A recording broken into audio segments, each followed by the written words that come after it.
The sunlight poured through the floor-to-ceiling windows of my office, catching the faint shimmer of my silk blouse.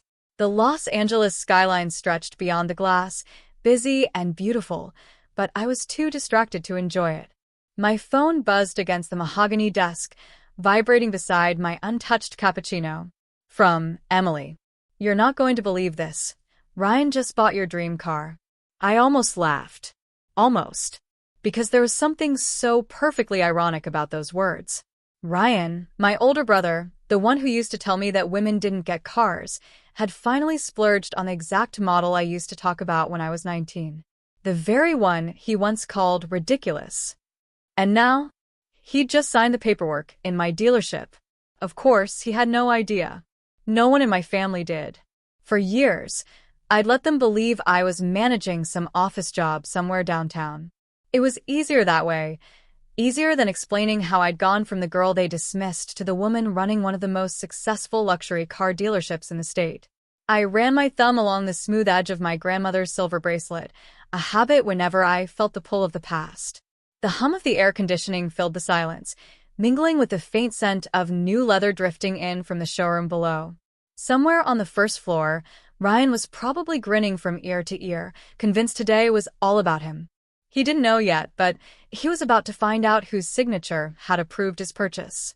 I was 19 when I first told Ryan I wanted to own a car dealership one day. We were sitting in Dad's garage in San Diego, grease under my nails from helping him change the oil in his truck. The summer air was heavy with the scent of motor oil and salt water drifting in from the coast. Ryan had laughed.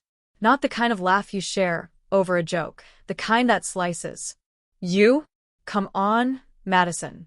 You can't even reach the clutch in half those cars. Besides, dealerships are cutthroat. It's not a place for, well, you." I remember my hands tightening around the wrench, my palms slick. What's that supposed to mean? It means you should be realistic. Sell insurance. Teach. Something stable. Leave cars to people who actually know the business. The lump in my throat burned. Cars weren't just machines to me. They were freedom, design, art. I'd grown up watching Dad rebuild engines, memorizing the purr of a V8 versus the hum of a hybrid. But Ryan didn't see that. None of them did. The argument spiraled. Dad stayed quiet, leaning against the workbench, but I caught the faint crease in his brow. Disapproval or worry, I couldn't tell. When I finally stormed out, my grandmother, Evelyn, was sitting on the porch, shelling peas into a silver bowl. She studied me for a moment, then pulled a thin bracelet from her wrist and placed it in my hand. "This was mine when I started my first business," she said. "It wasn't a shop full of cars, but it was mine. Remember, Maddie, speed doesn't scare you. Settling does." Her words hit somewhere deep, beneath the ache of Ryan's mockery. That night, I packed my things. No dramatic farewell, no tears in the driveway. Just a silent vow to prove them wrong. I took the bus north to Los Angeles with one suitcase, a couple $100s, and Evelyn's bracelet snug around my wrist. I didn't have a plan beyond knowing one thing for certain. If the world wanted to underestimate me, I'd use it to my advantage. Los Angeles was louder, faster, and far less forgiving than I'd imagined. My first apartment was a cramped studio with peeling paint and a bathroom door that wouldn't close all the way. But it was mine. I found work as a receptionist at a small used car lot in East LA. It wasn't glamorous. The showroom was just a dusty office with mismatched chairs and an ancient coffee machine, but I soaked in everything. I learned how sales contracts worked, how financing really played out, and most importantly, how customers' eyes lit up when they sat in the driver's seat for the first time. It was Marlene, the owner, who first saw potential in me. She was in her late 50s, with a raspy voice from years of chain smoking and a mind sharp enough to slice through any negotiation. One night, while closing up, she tossed me a set of keys. "You know, Madison, you've got the gift. You don't just sell cars, you sell what they mean to people. That's rarer than horsepower." Under her guidance, I learned to appraise trade-ins, calculate margins, and spot a good deal before it hit the market. But it wasn't easy. I worked 12-hour days, took online business classes at night, and battled the constant hum of self-doubt. There were days I wanted to quit, days when Ryan's voice still echoed in my head. My first real breakthrough came when I closed a deal on a restored '67 Mustang for a young couple. They couldn't believe I'd managed to get the price within their budget. The look on their faces when they drove off, that was my high. That's when I knew this was more than a job. With Marlene's encouragement, I started saving every extra dollar. 3 years later, I scraped together enough to buy a tiny lot of my own.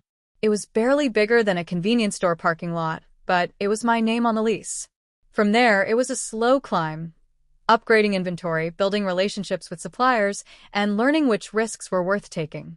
Eventually, a major luxury brand noticed my numbers.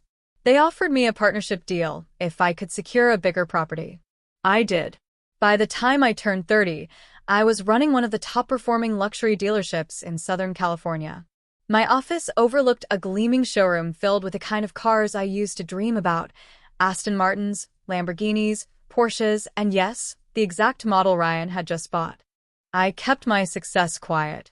My social media was a carefully curated stream of coffee cups, city skylines, and generic office shots.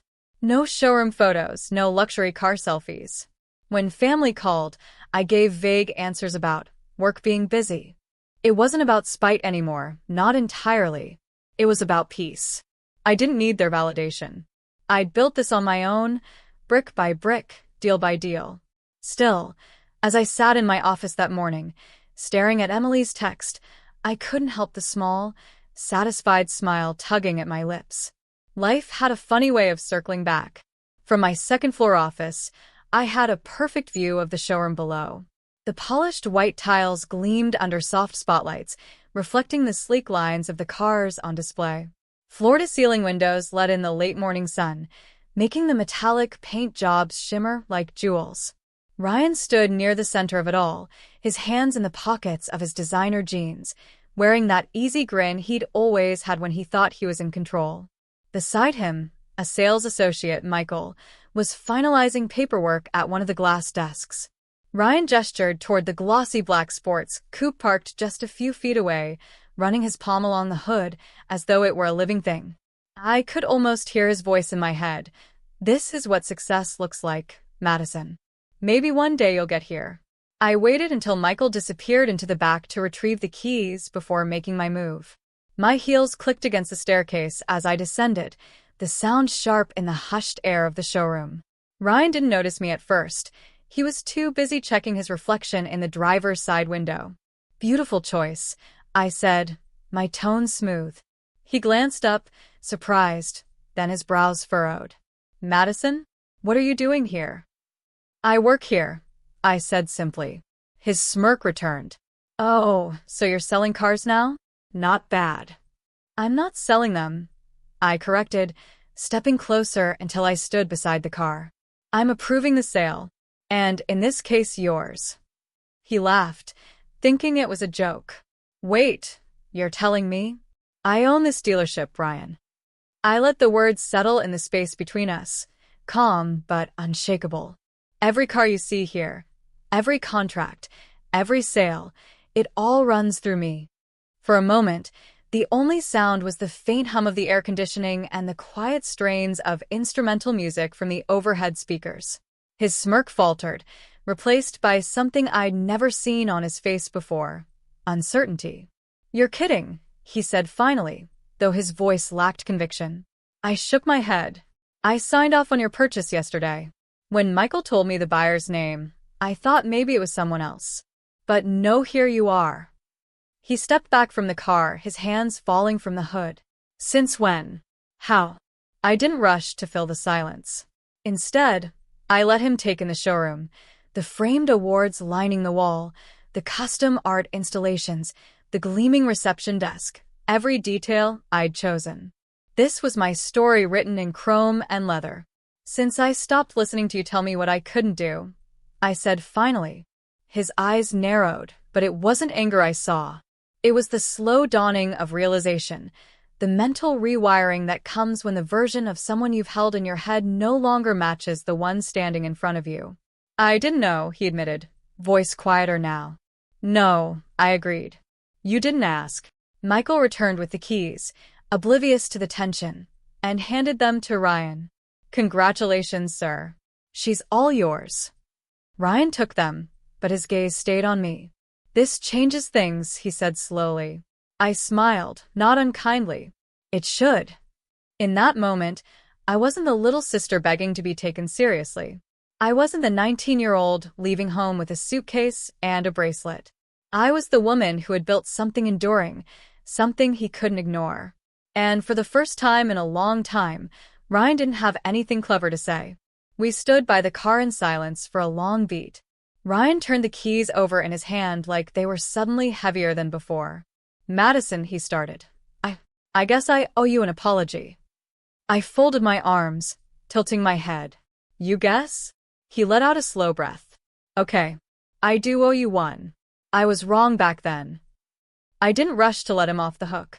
It wasn't just about being wrong, Ryan. It was about never even giving me the chance to prove myself. You decided for me what I could and couldn't do. And you weren't the only one. He shifted uncomfortably, his gaze dropping to the polished floor. I know. I was an idiot. Maybe, I said, my tone even. But idiots can learn. His eyes lifted to mine, wary but curious. So, where do we go from here? I took a step closer, lowering my voice so only he could hear. Here's the thing, I don't need your approval. I don't need your validation. But if you want to be part of my life from now on, there are conditions. Conditions? Yes. I held up one finger. 1. You stop underestimating people because of your own limitations. If someone has a dream, you don't get to mock it just because it scares you. I raised a second finger. 2. You pursue something for yourself that doesn't revolve around status symbols. A car, a watch, a title, none of that means anything if you're hollow inside. A third finger. 3. You clean up the way you talk to people, especially family. Respect isn't optional. Ryan's jaw tightened, but he nodded slowly. That's fair. I studied him for a moment before softening my tone.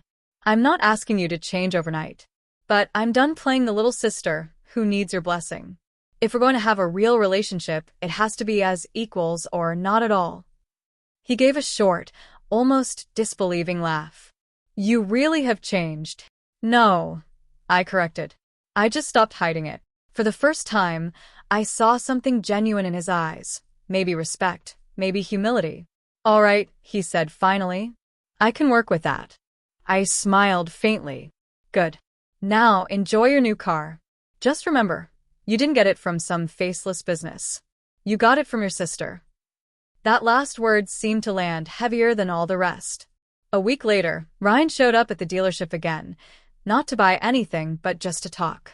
No swagger, no condescending jokes. He asked about how I'd started, how I'd learned the business, and for once, he actually listened. I noticed small changes. He spoke more carefully, choosing words that didn't cut. When he talked about the car, it wasn't to brag about its price tag, but about how he'd taken it on a road trip up the coast, how the drive felt alive. It was subtle, but it was a start. One evening after closing, I walked the empty showroom alone.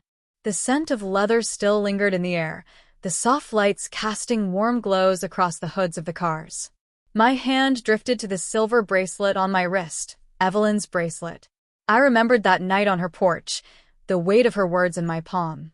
Speed doesn't scare you. Settling does. Back then, I thought she meant chasing big goals. Now I understood she meant life itself, moving forward, refusing to stagnate, refusing to let anyone else steer my direction. I stepped outside into the warm California evening, the city buzzing with its usual rhythm. Ryan was leaning against his new car, hands in his pockets, a quiet smile on his face. Ready? He asked. For what? Dinner. My treat. And, before you say no, it's just dinner, Madison. I want to hear more about all of this. He gestured toward the building behind me. I locked the glass doors and joined him. All right. But I'm warning you, my story takes longer than the drive to any restaurant. Good, he said. I'm in no rush. We slid into the car, the engine purring to life. As we pulled away, I caught a glimpse of my reflection in the passenger side mirror, the same woman Ryan once dismissed, but no longer underestimated. I rested my wrist on the armrest, the silver bracelet catching the light. The road ahead stretched open, limitless. In my head, I could almost hear Evelyn's voice again, warm and certain. Turns out, the sweetest ride isn't the one you drive, it's the life you build yourself.